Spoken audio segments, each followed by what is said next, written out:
Assalamualaikum warahmatullahi wabarakatuh. Perkenalkan, nama saya Rizky Muhammad Fauzi dari kelas B1 PG PAUD angkatan 2022. Di sini saya akan sedikit menjelaskan tentang metode dan pendekatan dalam pengembangan moral anak usia dini.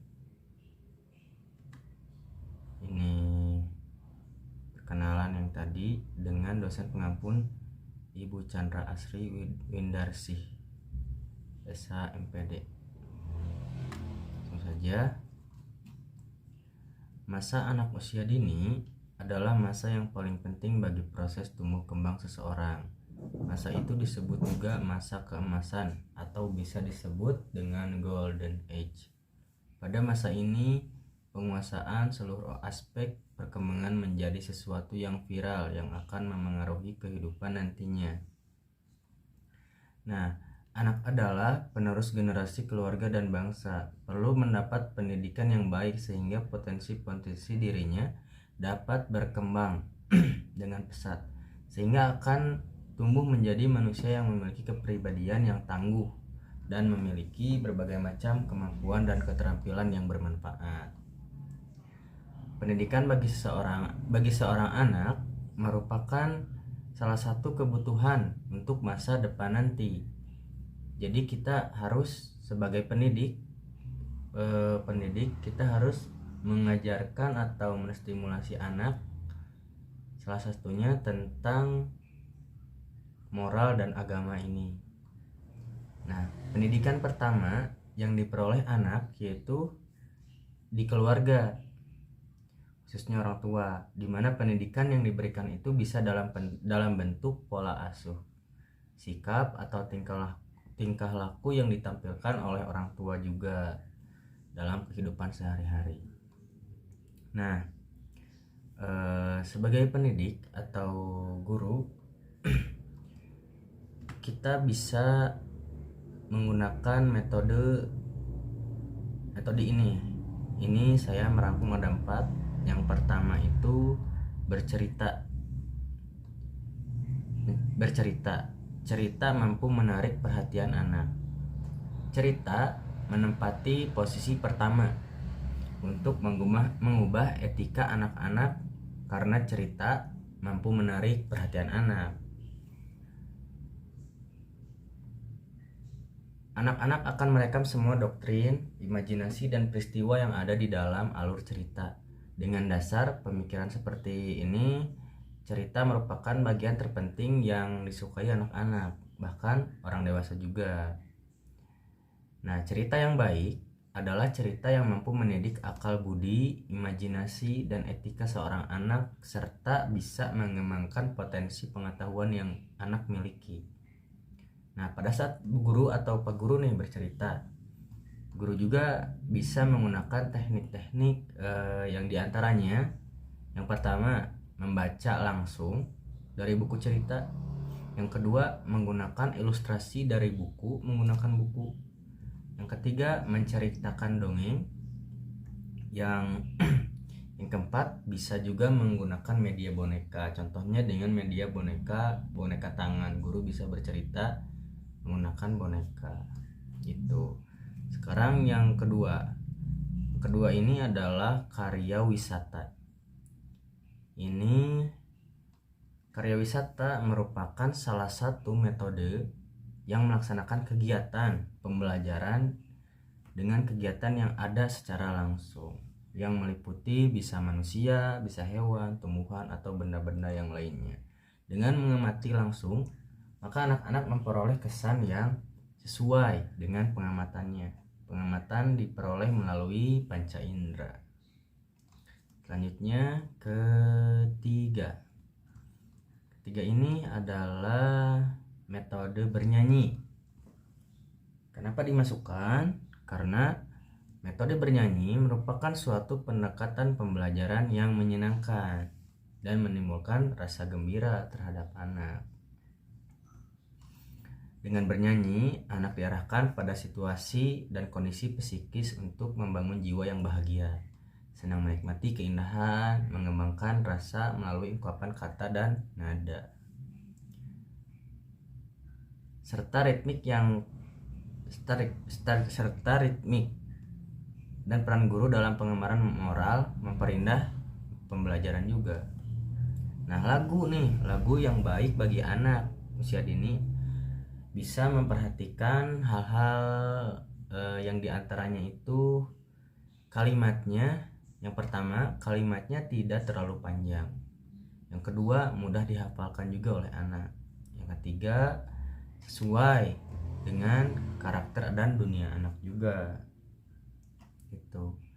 Yang keempat, ada syair atau sajak. Melalui pengucapan sajak, anak bisa kita bawa ke dalam suasana indah, halus dan menghargai arti sebuah seni. Nah, kondisi anak usia dini secara psikis memiliki dorongan rasa ingin tahu yang besar, ingin mencoba segala sesuatu, dan ingin melakukan sesuatu yang belum pernah dialaminya. Nah, dengan syair atau sajak, bisa sajak sederhana, adalah salah satu metode atau upaya pembelajaran yang sangat efektif. Melalui sajak, anak bisa kita bawa ke dalam suasana yang indah, halus, dan menghargai arti sebuah seni. Nah, seperti itu. Lanjut ke slide selanjutnya. Nah, pendekatan pengembangan moral anak usia dini. Ada beberapa prinsip dasar yang perlu diperhatikan dalam pengembangan moral anak usia dini. Nah, yang pertama ini ada berorientasi kepada anak. Maksudnya adalah kita memberikan kegiatan yang sesuai dengan kemampuan anak gitu. Yang kedua, berorientasi kepada kebutuhan anak. Maksudnya seperti kita mengajak anak ke tempat yang disukainya, seperti contohnya mengembangkan moral atau nilai keagamaan, misalnya tentang pengenalan ciptaan Allah. Nah, kita bisa mengajak anak keluar dari kelas dan mengenalkan makhluk ciptaan Allah dan manusia juga, itu bisa. Yang ketiga adalah bermain sambil belajar. Ini sudah dipahami, anak itu suka bermain, maka bisa dilakukan pembelajaran seraya bermain gitu. Yang keempat adalah berpusat kepada anak. Berpusat kepada anak ini berarti pembelajaran dan semua yang menyertainya disesuaikan dengan kebutuhan, gaya, dan cara belajar terhadap anak. Jadi artinya guru harus mengenali benar anak didiknya. Selanjutnya ada lingkungan yang kondusif. Maksudnya adalah kita menciptakan keadaan atau lingkungan yang nyaman sebelum anak melakukan pembelajaran. Selanjutnya ada menggunakan pembelajaran terpadu.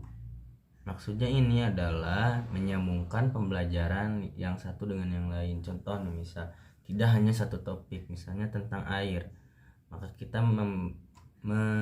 memberitahu atau mengajarkan tentang berwudu. Nah, kita bisa juga menjelaskan tentang yang lainnya, misalnya tentang adab berwudu juga, maka kita harus menggunakan air secukupnya. Itu termasuk adab juga, adab menghemat air gitu. Jadi mengaitkan pembelajaran satu dengan yang lainnya, tidak hanya satu topik saja gitu. Yang selanjutnya adalah dilaksanakan berulang-ulang. Tentu kita sudah tahu,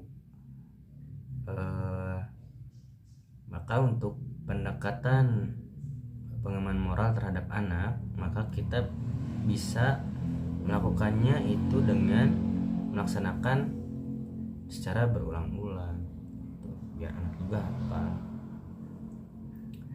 Selanjutnya ini saya belum keedit. Ini sebenarnya bukan nomor 10 ya.